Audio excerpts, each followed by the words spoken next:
Birth rates are tanking. This spells doom to any nation. I mean, only if you hate immigrants, but...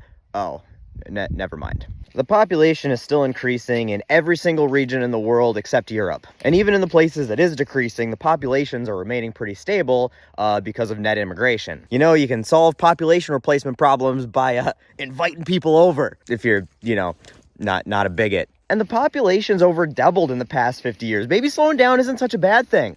Resource scarcity and overpopulation are real problems in many places in the world. And also, have you met people? We kind of suck, less of us, not horrible. The biggest explanation is that girls are taught that they need to go to college and have a career during their most fertile years. Ugh. Stepford wife cringe is kicking in early. This was the radical feminist agenda. Get women out of the home, keep them from getting married, keep them from having babies. They're the ones who brought in the birth control and Planned Parenthood, so that women will not want to marry and bear children.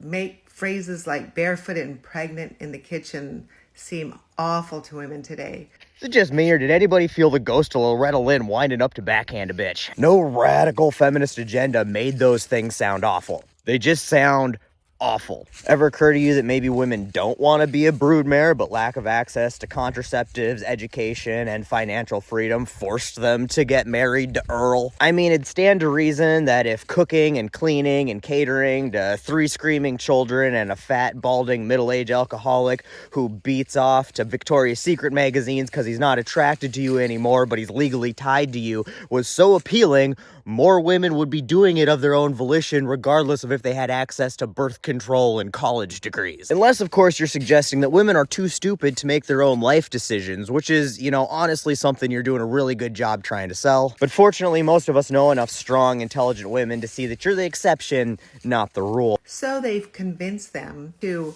go to college, be indoctrinated in Marxism and feminism, and then spend many years working a job that they don't like. I went to college alongside many women. You know what we didn't spend a whole bunch of time covering? Marxism. Just wasn't a real big focus. Same with feminism, just not a whole lot of credit hours spent on that particular topic. Also, education and indoctrination are two very different things. That is something they do cover in college, and something you would know had you gotten an education rather than a religious indoctrination. And, probably most women, like most people in general, don't like their jobs very much. But just spitballing here, I'd bet something that they do like from their job is the money that they get and the financial freedom that comes with that allows them to not be married to Jethro for the rest of their miserable life just so they have some financial security. Just a hunch.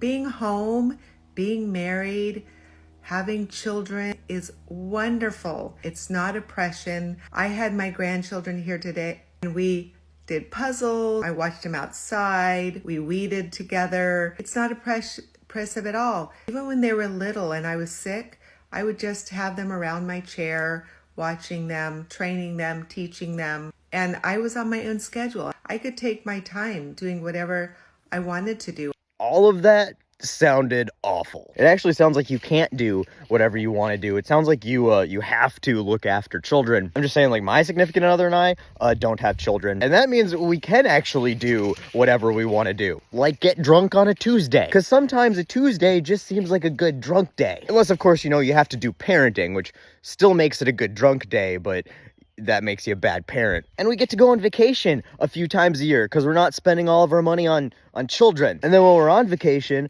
we get to do not children things, like get drunk on a Tuesday. Or sometimes I don't feel like cooking and we can just go out to dinner. It doesn't require 2 months of planning and paying a babysitter $200 so we can spend 45 minutes at a fucking Applebee's. We can sleep in on the weekends without having a toddler pry our eyes open at 7 in the morning. And then when we do finally get out of bed, we can just never put clothes on. It's fucking awesome. See, so when people say that they can do whatever they want, that's kind of more what I was picturing. Hey, but if sitting around in a chair watching sick children not do anything is your idea of a good time, we're not here to judge because we're busy doing whatever we want. Our culture has completely devalued children and they're suffering, and so are women. Everyone's suffering when women left their homes for college and careers instead of marriage, bearing children, and guiding the home as God has commanded us to do. And it's a beautiful life, so much more beautiful than growing old alone.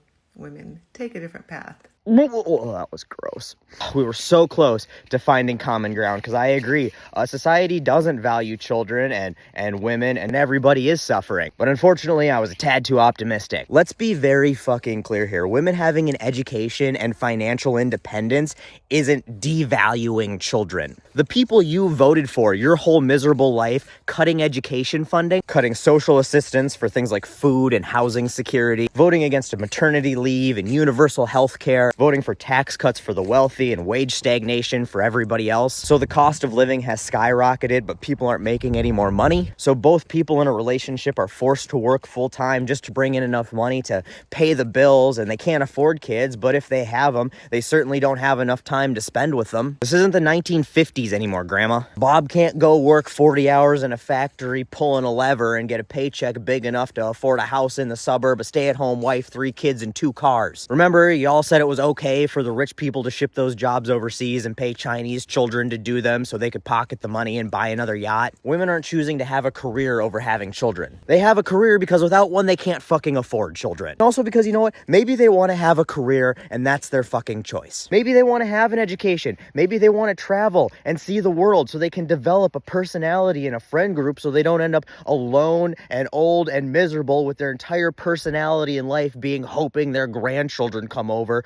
so they can sit in a chair and look at them. And they should be able to choose to do all that and still choose to have children or not. Also, I want to say I've been hard on this, but there's absolutely nothing wrong with being a stay-at-home mom. If that's what you choose you want to do, that's a great choice, and that is your choice. That is a beautiful life, and I do support that 100% for the people who want it, and I think that they should be able to afford to do that. I know some amazing moms, and that's their job, and that's what they love, is being a mom, and I admire the hell out of that. But for most people, that's not financially attainable, and that is the problem. Not that women have college degrees and jobs, ooh. What people choose to do with their lives and their families is their fucking decision, and there is no wrong decision, whether that's having a bunch of kids and being a stay-at-home mom or being a single woman till the day they die. And finally, literally no one gives a shit about what you think your God commanded other people to do in your fairy tale book you are clearly not educated enough to read and understand. And remember, the problem isn't the way that people live their lives. The problem is you,